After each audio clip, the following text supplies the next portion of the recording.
Well, like I said yesterday, the series doesn't start until a road team wins a game. And here we are.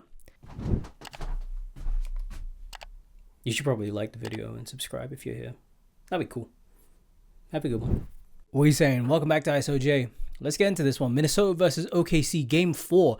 A game where the Minnesota bench went crazy and your two main stars in Julius Randle and Anthony Edwards combined for 21 points. This one went pretty down to the wire. First and foremost, shout out to that one Timberwolves fan catching the ball in the crowd. And if you didn't catch it, there is no time left on that clock. Like 0.1 was left, right? Because he caught it, that gave 0.3 and the chance to win the game. It didn't turn out to anything, hence why we're here. Regardless, let's start in the fourth quarter, because the one thing I noticed when I watched this is they fouled up 3 and did it correctly. Going back to game 1 against Denver in the semifinals, there was that pivotal moment where they fouled up 3 and messed it up, and it cost them the game pretty much. This, yeah, you did it right. Shai, what a monster game. Almost a 40-point triple-double. 40 points, 90 rebounds. Did I say 90 rebounds? 40 points, 9 rebounds, 10 assists. J-Dub has been proving me wrong. And this series, he has been doing great. 34 points for J-Dub, 3 rebounds, 5 assists.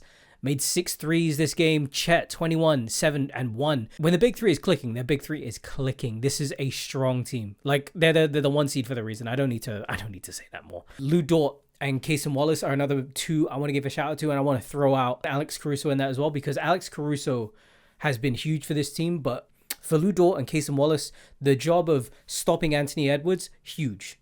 To stop their best player to have, 16 points on the game, I think? Yeah, no, amazing work from those two, and I think that's really what you need in this series. The main game plan for OKC is if we can stop Julius Randle and Anthony Edwards, we don't have a repeat of game 3. We don't get blown out like we did there. And I think they did it perfectly here. The problem is when you key in on star players a lot, it leaves a lot of opportunity for the people around them. And that's obviously the key. That's what teams will say. Stop the main guy and we'll see if anyone else can beat us. And if anyone does beat us, fine. Well, the anyone else almost beat them. Nickeil Alexander-Walker stepped up. Some cousin-on-cousin violence. Dante DiVincenzo hit every corner 3 he was taking, it seemed like. The Timberwolves in this game led in almost every quantifying winning stat. Like, the numbers would say the Timberwolves won this game. But there's other things to it, right? Numbers can't win a game. You don't win a game on paper. Every one of the Wolves had a turnover this game, right? Anthony Edwards had 5. Julius Randle had 5. When your 2 star players are leading your team combined for 10 turnovers, it's not a good look. That's not winning basketball, I'll tell you that now. But every time it felt like the Timberwolves went on a run, OKC is just there to hit back. And I feel like offensively, this OKC team is so good, man. Even when they're like, oh yeah, no, Shai's just a free throw merchant. He had 11 free throws this game, man. 12, I think. And that was because he got sent to the line towards the end. That's still 28 to 30 ethical buckets. Come on, what are we talking about? I always hate the Shai Gilgeous-Alexander free throw conversation, because all the great scorers that we've had kind of were free throw merchants. James Harden doesn't get doesn't score 37 points every game because he wasn't a free throw merchant. Joel Embiid, I hate this discussion of, oh yeah, they're flopping.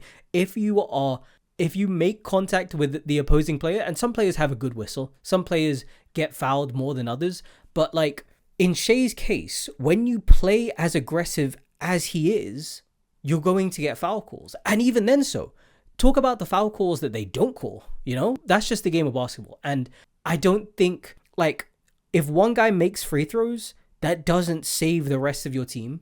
And I don't necessarily think it helps you get going either. Yeah, you can sink a couple free throws, but it's not as powerful of a momentum builder for a person as you think. In my opinion, I just don't think, okay, yeah, I made 2 free throws down the line. Cool.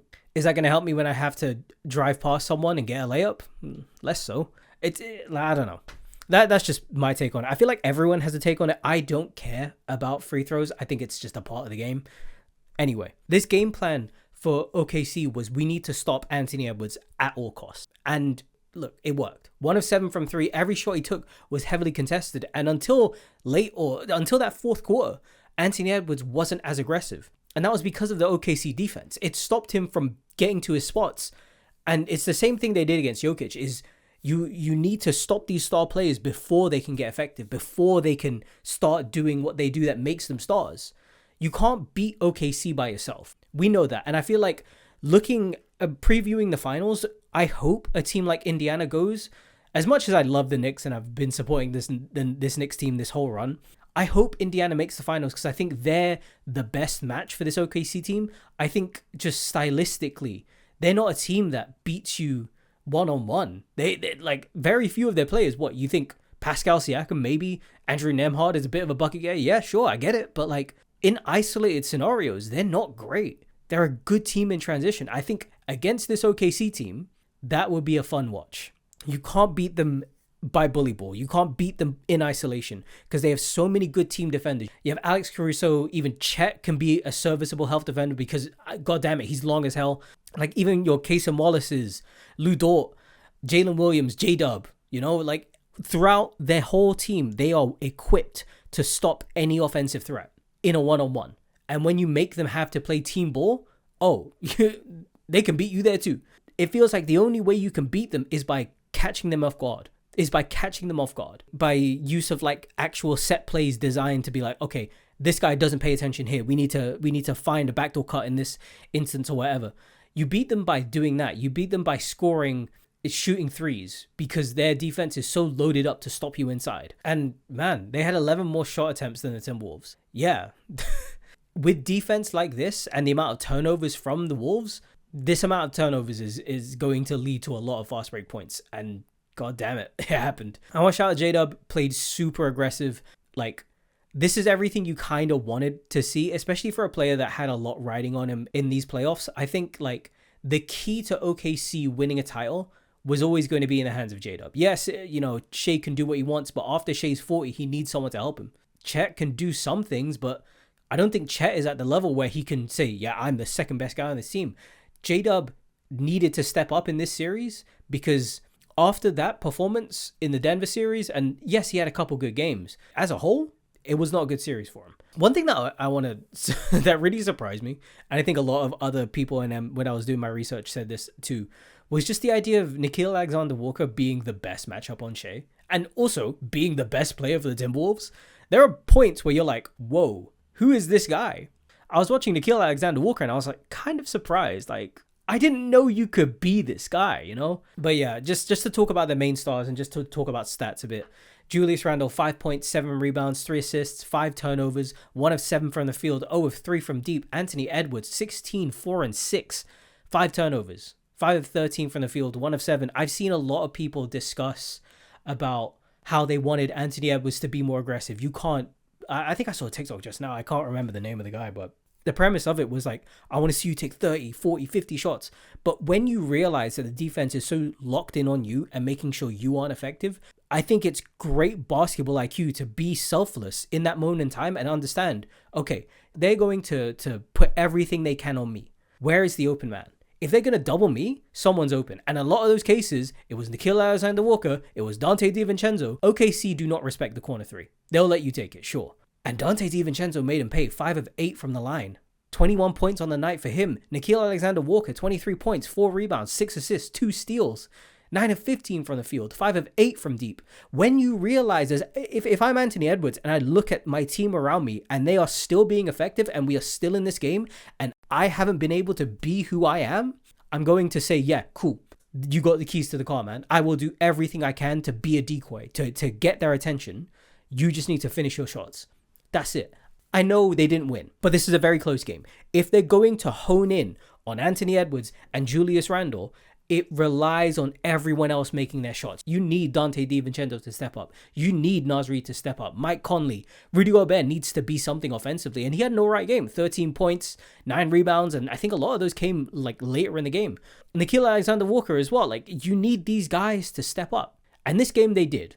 I think it was just a bit unfortunate down the stretch. I really hate the foul up 3 thing. Like, I get it. It makes perfect sense in terms of basketball because why would I risk my 3-point lead making you get a shot? I'm just going to foul you. You can only score 2. I get it. But man, it's heartbreaking because I feel like there are so many points. At the last possession of the game, Anthony Edwards gets to the line, but he obviously doesn't want to shoot a free throw. He wants to tie the game. Well, second to last possession. And having to take the free throws there is a bit unfortunate because it kind of rips that away from you. You're like, oh, we can't win this because they're just making us go to the line. And if you send them to the line, they're going to give the ball to Shai. And Shai is, if not one of the best free throw shooters in the league, right? So the game is completely out of your hands. Everything in that last like 10, 15 seconds of game time doesn't matter. They're up 3. It's over. But yeah, I think that was it for me. I think I'm done yapping about this series for now. Honestly, I think it's cooked. I think OKC may not win game 5. There's a chance. Maybe something wakes up. Maybe Anthony Edwards has a generational game, you know? But I think the series is pretty much over. Yeah, I think that's it. If you like the video, hey, go ahead, leave that like. Thank you for that. If you liked it that little bit more, a subscription's always great. You'll hear at the end of the video. I'd be surprised if you didn't like it or even think about subscribing if you were here. So that's always good. Hope you have a good day. Take good care of yourself wherever you are. I'm going to enjoy my coffee and edit this video. I'll see you later. Have a good one. Bye-bye now. Oh, my lip is busted. I don't know if you can see that, but that really hurt. Ouch. Ow.